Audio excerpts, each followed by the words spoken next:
Halo sobat saya, sobat sehat, Immanuel tentunya ya. Terima kasih telah bergabung dalam Immanuel Podcast bersama saya Dr. Vika.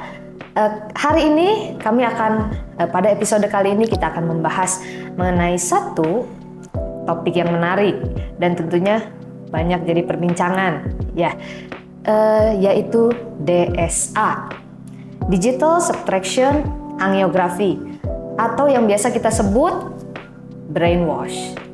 Nah, jujur nih ya, saya sangat antusias nih untuk berbincang dengan satu narasumber kami. Ini seorang dokter spesialis radiologi konsultan intervensi yang kita akan kupas tuntas semua mengenai DSA. Mulai dari tujuan, indikasi dan kontraindikasi, kemudian prosedur, outcome, hasil apa yang bisa kita dapat dari prosedur ini, kemudian sampai komplikasi dan efek samping yang mungkin terjadi. Begitu ya. Tanpa berlama-lama lagi, mari kita sapa narasumber kita pada hari ini, Dr. Hilman, spesialis radiologi, konsultan intervensi. Dokter, halo dok. Halo, ya, apa kabar dok? Alhamdulillah baik, sehat. Iya, semangat terus tetap ya. Semangat terus. Ya. Nah, dok, ini saya juga cukup antusias nih ya, sampai nggak bisa diam. Nah, sebetulnya istilah brainwash itu kurang tepat begitu ya dok sebetulnya untuk menggambarkan DSA ini, karena konotasinya itu negatif dan sebetulnya definisinya adalah upaya untuk merekayasa begitu ya pembentukan tata pikir seseorang. Jadi sebetulnya apa itu DSA dok? Ya, terima kasih Dr. Vika. Senang sekali siang ini saya bisa menjelaskan tentang arti DSA. Betul. Apalagi banyak lagi orang taunya hanya brainwash. Betul dok, betul. Di kalangan umum atau terutama mungkin di media massa, orang akan menjelaskan atau mengingatnya dengan nama brainwash. Sebenarnya itu hanya buatan dari media sosial aja. Aslinya tindakannya tindakan DSA.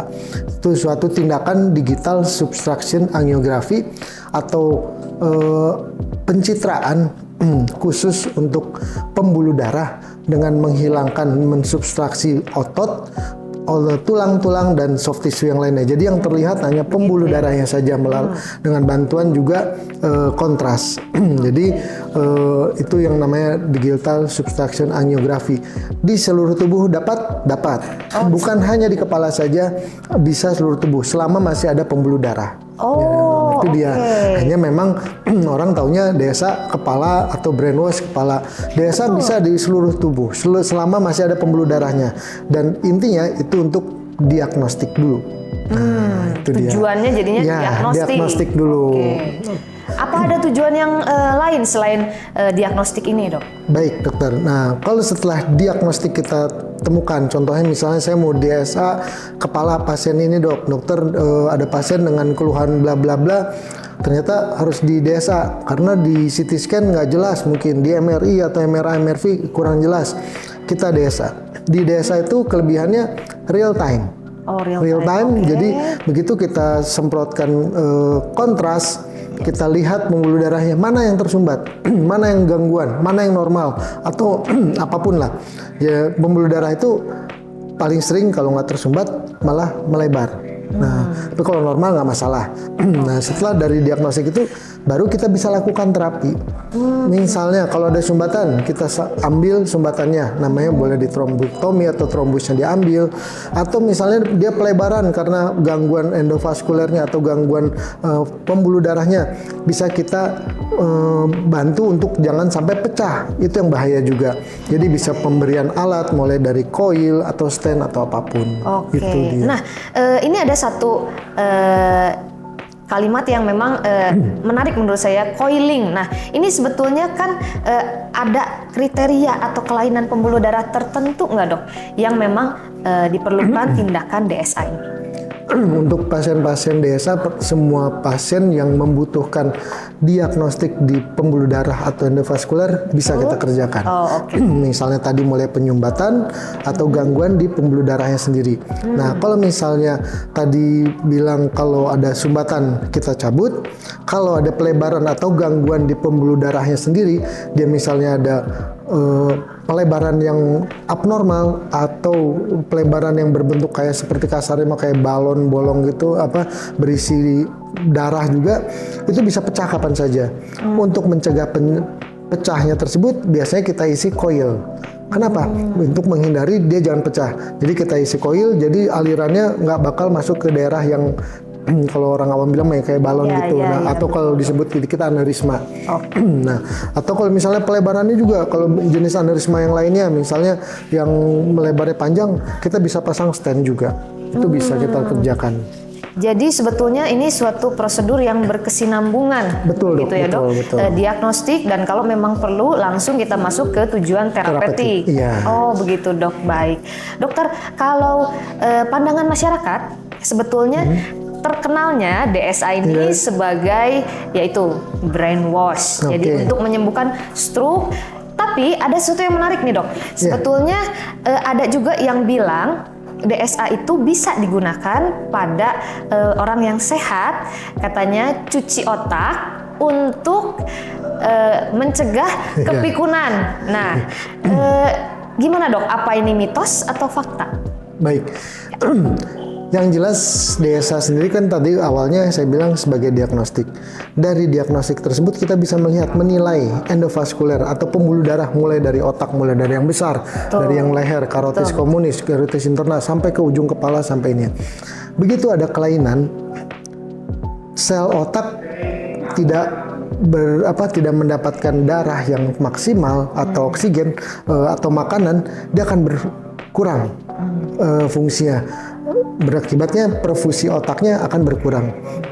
Nah, harapan kita kalau misalnya memang ada gangguan yang kecil-kecil yang kayak di daerah arteriol atau pembuluh darah kecil yang sampai ke sel otaknya tersebut, kalau ada gangguan tersebut penyebabnya macam-macam, mulai dari gaya hidup terutama, terus juga ya kolesterol atau apapun, diabetes yang lainnya, itu bisa menyebabkan penyumbatan.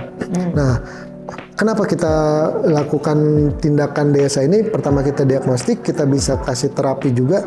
Kalaupun beberapa orang sering bilang untuk pencegahan ya, maksudnya pencegahan.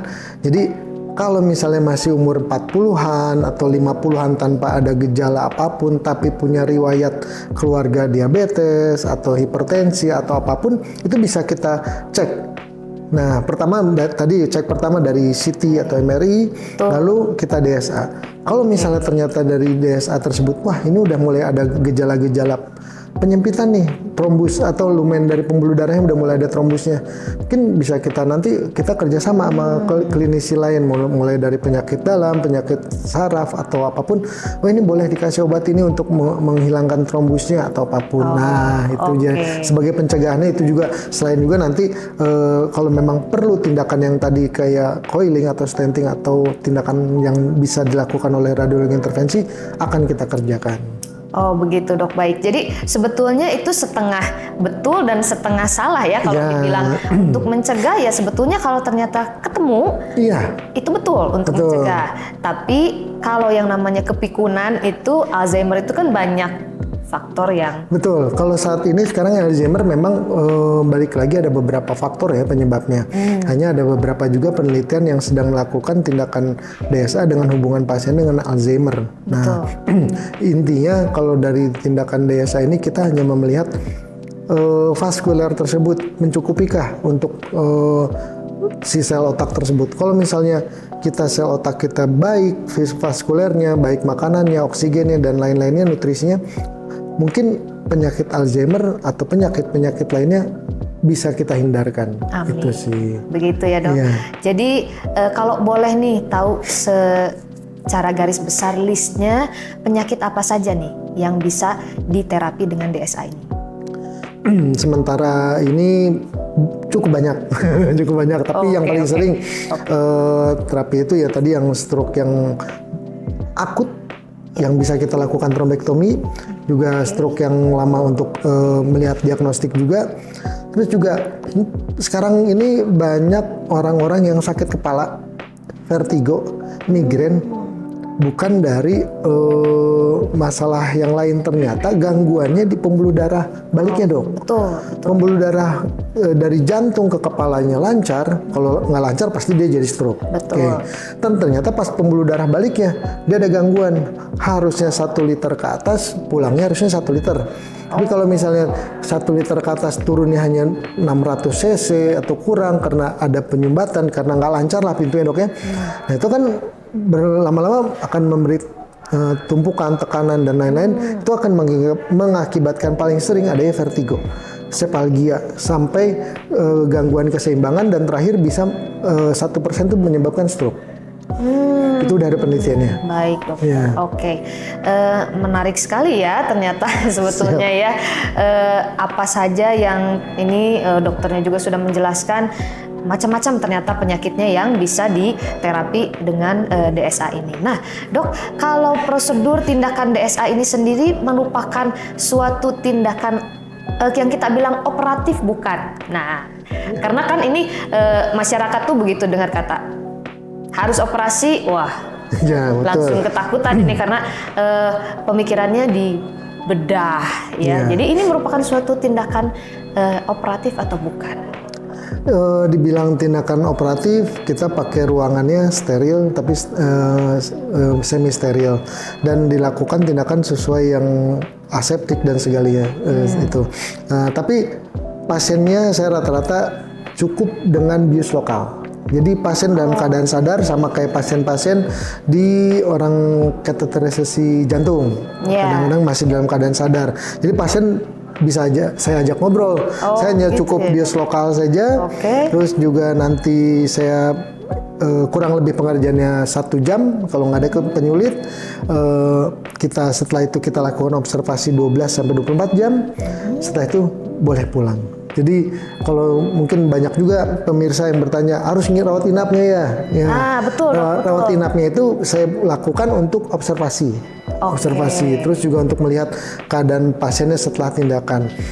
Terus persiapan lainnya mungkin puasa 6 jam sebelum tindakan, periksa lab yang lainnya, periksa yang wajib juga CT atau MRI dan lain-lainnya. Nanti setelah itu kita biasanya di Rumah Sakit Immanuel kami ada poli, jadi kita bisa ngobrol dulu, ini perlu apa enggak. Setelah dari hasil CT atau MRI, oh ini ternyata memang diperlukan untuk tindakan DSA, kita lakukan tindakan DSA. Tapi kalau ternyata memang, oh ini mah bukan pekerjaan saya pasti kirim ke teman sejawat lainnya. Gitu. Baik begitu ya dok. Jadi sebetulnya kalau persiapan seperti layaknya pasien-pasien sebelum tindakan operasi, tapi tindakannya sebetulnya bukan termasuk tindakan golongan yang tindakan operatif, begitu ya dok ya. Nah kalau nih dok, pasien-pasien dengan komorbid, misalkan penyakit diabetes, hipertensi, apa perlu men-stop dulu ini terapi-terapi obat-obat tertentu sebelum tindakan DSA? Ya, ada beberapa penyakit yang memang misalnya pasien tersebut dengan diabetes atau kelainan darah atau misalnya hipertensi, biasanya beberapa obat kita stop. Tapi yang paling sering saya obat buat pengencer darahnya saja, saya stop. Terus kalau obat diabetes mungkin beberapa jam sebelum tindakan karena puasa aja. Itu saja. Kalau yang lainnya mungkin ada beberapa obat yang memang kalau hanya vitamin atau apapun sebenarnya nggak masalah buat saya. Oke. Nah biasanya kalau berarti pasiennya sadar, ini dok, biasanya itu yang ditanyakan adalah apa yang kira-kira saya akan rasakan nih saat menjelang tindakan DSA ini dok? Biasanya pasien saya bilang atau saya ajak ngobrol dulu, bapak atau ibu, ini saya bikin suntik atau bius lokal dulu, itu biasanya agak nyeri. Setelah itu udah nggak kerasa lagi, nanti begitu selang atau kateter ya, kalau kita kateter, kalau mungkin orang awam bilang selang, kateter tersebut saya arahkan ke pembuluh darah bagian kepala, sebelah kanan, sebelah kiri, nanti begitu obatnya masuk itu akan terasa dingin. Itu normal. Itu semua obat yang masuk ke vaskuler biasa dingin. Nanti begitu masuk kontras yang untuk melihat gambarnya arsitektur pembuluh darah tersebut baru terasa hangat. Setelah itu nanti dingin lagi. Itu aja yang kerasa. Oke, jadi prosedurnya setelah dimasukkan itu seperti apa dok untuk melihat gambarannya? Real time gitu ya? Iya, real time. Jadi kerasa ya, tapi karena pembuluh darah ini nggak ada punya sensor, jadi yang kerasanya mungkin hanya pas kerasa obatnya dimasukin atau kontras dimasukkan. Untuk cara pengambilan gambarnya biasanya dengan apa dok? Gimana dok ini? Di ruang kateterisasi atau ruang cath lab, nanti kita ngambil ada mode DSA, ada mode Cine. Biasanya mode DSA dia akan merekam gambarnya sesuai waktunya dan itu real time. Baik. Nah, mungkin setelah tindakan itu apa ada bisa efek samping atau yang mungkin dapat dirasakan oleh pasiennya sendiri ya, setelah tindakan DSA? Biasanya yang paling sering efek sampingnya adalah kadang-kadang ada nyeri atau memar di tempat masukan kateter atau di daerah puncture-nya. Tapi beberapa saja, atau yang paling sering kerasanya karena si daerah yang kaki kan kita masukinnya daerah kaki, daerah femoralis, kita nggak boleh bergerak setelah tindakan kurang lebih 6 jam, itu hanya pegel aja biasanya. Terus yang lainnya rata-rata pasien tidak ada keluhan. Biasa keluhan mungkin lapar ya. Nah itu karena puasa. Kalau itu sih kita semua juga ya. Nah dok, kalau ada resiko perdarahan kah atau bagaimana dokter? Ya, resiko apapun, semua tindakan mulai dari yang kecil-kecil punya tindakan punya resiko. Termasuk DSA pun ada resiko perdarahan atau pecah pembuluh darah karena pembuluh darahnya sendiri nggak kuat. Makanya kita sebelum melakukan tindakan ini kita biasanya periksa lab secara lengkap, mulai dari darahnya sendiri, APT, PTT atau pembekuan darah dan selengkapnya. Jadi kita bisa meminimalisir faktor risiko tersebut. Oke, baik. Dok, apa ada kondisi-kondisi pasien tertentu yang memang tidak boleh dilakukan tindakan DSA ini, dok? Untuk sementara tidak boleh dilakukan tindakan DSA. Pertama, kalau memang pasiennya atau keluarganya menolak. Tuh yang jelas ya. Tetap terus pertama itu inform consent harus kita pertama. Ya, dok, terus ya? yang kedua, memang ada kelainan dari darahnya sendiri. Misalnya waktu perdarahannya sangat panjang, kita nggak mungkin melakukan, kita tidak akan lakukan. Terus juga memang kalau tidak kooperatif mungkin kita bisa kerjasama sama anestesi. Tapi kalau misalnya memang sangat-sangat tidak bisa berkooperatif ataupun gangguan-gangguan lainnya, misalnya memang dari secara fisik atau secara pembuluh darahnya tidak bisa dilakukan, kita akan tolak. Atau misalnya memang kita pertama DSA, terus ternyata ada gambarannya memang ini mah bukan pekerjaan radiologi intervensi bagi saya, atau misalnya memang ini mah tumor otak, memang harus diangkat nih, itu ya udah saya serahkan ke dokter bedah saraf. Baik, berarti memang begitu tindakannya pun kita lihat ada pertimbangan, sebelumnya juga kita lihat semua ada pertimbangan tertentu untuk mungkin syarat dan ketentuan ya berlaku ya. Baik dok, kalau di Immanuel ini sendiri apa sudah ada tersedia layanan untuk tindakan DSA ini dok? Ya, di Immanuel ini sebenarnya sudah lama. Sudah ada mungkin sekitar 2 tahun nih kurang lebih. Udah ada poli juga, poli radiologi, terutama poli radiologi intervensi. Jadi siapapun boleh ke poli itu, pasien-pasien boleh daftar, boleh konsul, sekedar konsul pun, sekedar ngobrol pun boleh dibuat di sini. Jadi kita membuka pintu secara lebar, dan tindakan radiologi intervensi ini sebenarnya bukan hanya DSA aja. Hanya mungkin sekarang lagi dibahas DSA boleh, tapi banyak, mulai dari tindakan TAC atau pemberian obat-obat kemo yang minimal invasif, dan tindakan-tindakan lainnya. Mungkin nanti sesi-sesi berikutnya nih sama dokter. Mungkin di episode berikutnya kita akan bahas gitu ya dok ya, satu persatu secara lebih panjang, rinci seperti DSA ini begitu ya dok. Wow, berarti kita sudah terima, bisa dokter juga konsultasi begitu ya dan tindakan sekaligus layanan DSA ini, begitu ya. Sebetulnya masih banyak pertanyaan yang ingin saya tanyakan, begitu ya dok. Tapi mengingat waktu, bisa-bisa kita seharian di sini membahas satu ini aja, karena ini sangat menarik betul sebetulnya menurut saya ya. Nah, mungkin Sobat Sehat Immanuel, semoga apa yang telah kita sharingkan di sini itu bisa menambah wawasan dari Sobat Sehat semua ya. Nah, tapi sepertinya kurang afdol begitu ya kalau hanya mendengarkan podcast kami. Pasti Sobat mau dong konsultasi juga dengan Dokter Hilman ya. Nah dok, kalau misalkan Sobat Sehat ingin konsultasi ke dokter terkait layanan DSA ini, dokter bisa ditemui kapan dan di mana dok? Bisa ditemui di Rumah Sakit Immanuel. Jamnya sebenarnya saya di hari Selasa, Kamis, dan Jumat.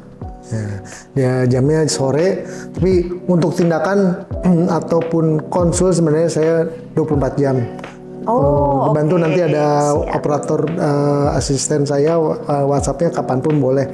Jadi sebenarnya itu hanya buat jam poli aja, buat lebih resminya. Tapi saya mau tindakan dok saya pengennya hari Minggu atau hari Sabtu misalnya, atau menurut tanggal baiknya harus tanggal ini, boleh. Insya Allah kita bisa kerjakan. Wah. Ya. Mantap sekali Dokter Hilman ini ya. Bisa 24 kali 7. Aduh ya.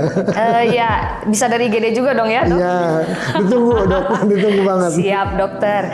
Nah, oke sobat, tinggal langsung datang saja ke Immanuel, langsung daftar saja. Kalau Sobat Sehat malas daftar, malas antri, kami ada solusi. Sobat Sehat bisa melakukan registrasi online melalui WhatsApp registrasi Immanuel di nomor 0811 247 2626. Nah, tolong melakukan pendaftaran 1 hari sebelumnya ya. Kemudian kami juga punya layanan customer service. Chat saja di WhatsApp dengan nomor 0821 2080 3478. Follow Instagram kami, jangan lupa @rsimmanuelbdg. Untuk melihat jadwal dokter-dokter, bisa melalui website kami di www.rsimmanuel.com. Nah, jangan lupa like and subscribe YouTube kami, Immanuel Hospital. Begitu. Tiba di penghujung acara, ya, saya dengan Dokter Vika dan Dokter Hilman. Ya, beserta seluruh kru yang bertugas, kami pamit undur diri. Mohon maaf bila ada salah kata. Anda tetap sehat adalah dambaan kami. Sampai ketemu di episode selanjutnya yang pasti tidak akan kalah menarik. Salam sehat.